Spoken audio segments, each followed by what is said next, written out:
Eu sou a professora Marília Gabriela, de Língua Portuguesa, e nós vamos agora começar mais uma aula do 7º ano. Oi, gente, tudo bem? Espero que vocês estejam bem. Nós estamos voltando. Para começar, nós vamos relembrar alguns assuntos que nós vimos na segunda avaliação no livro 2 de vocês, certo? E sejam bem-vindos de volta às nossas aulas online. Espero que logo mais nós estejamos juntos, em segurança, claro, para matar um pouquinho dessa saudade. Nós vamos rever os assuntos dos capítulos 1, 2 e 3, e tem assunto aqui também do capítulo 4. Eu não coloquei escrito, mas tem. E nós vamos rever os tipos de frases, orações e períodos, tipos de sujeito, sujeito e predicado, predicativos, predicação verbal e preposição. Bom, quando nós falamos de sintaxe, nós falamos de estrutura da língua portuguesa, do léxico, de como a frase ela deve estar descrita, como ela deve se organizar de forma coerente e coesa, de acordo com a gramática normativa da língua portuguesa. Então, aqui nós temos o conceito de frase, que é todo enunciado que tem sentido completo, seja uma palavra, sejam várias palavras. Nós chamamos de frase, como vocês bem sabem. Aqui eu trouxe para vocês os tipos de frase.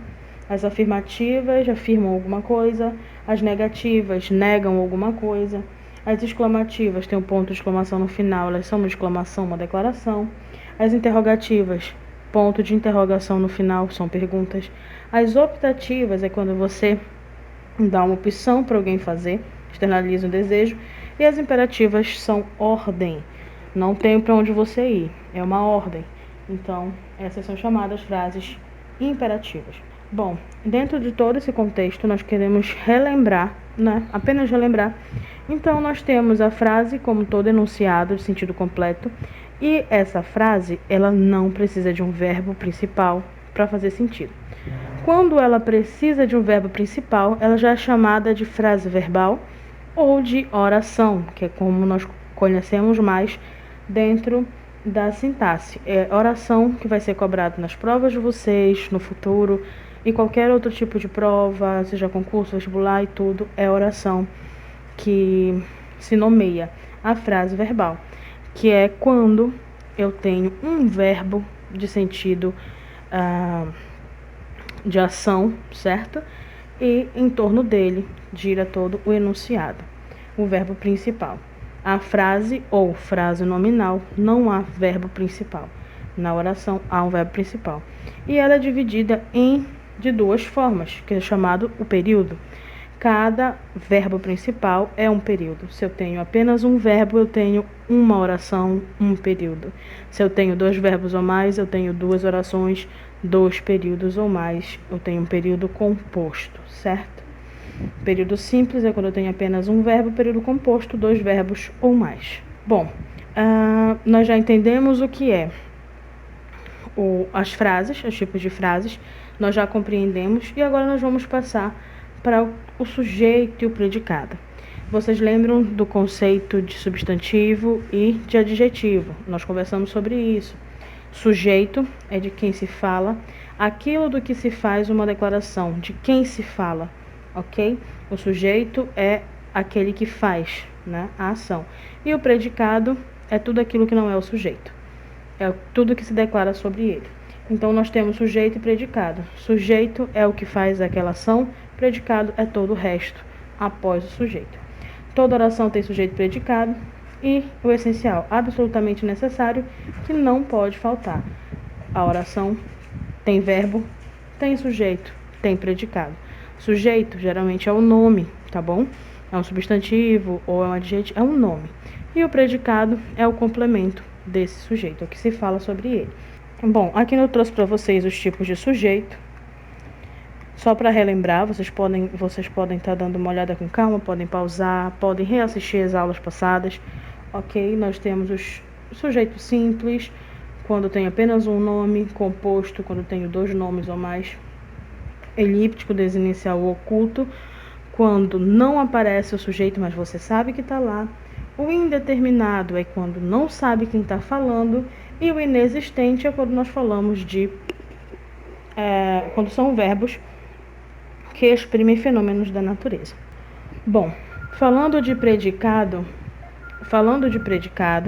sujeito e de predicado, nós temos o predicativo, aquele que está dentro do predicado. Quem vai ser o núcleo desse predicado?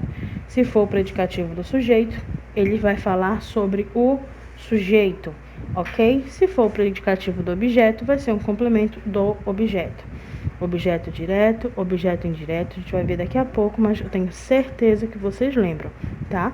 O predicativo do objeto é o predicativo do verbo, ok? É um complemento do verbo transitivo direto ou do verbo transitivo indireto.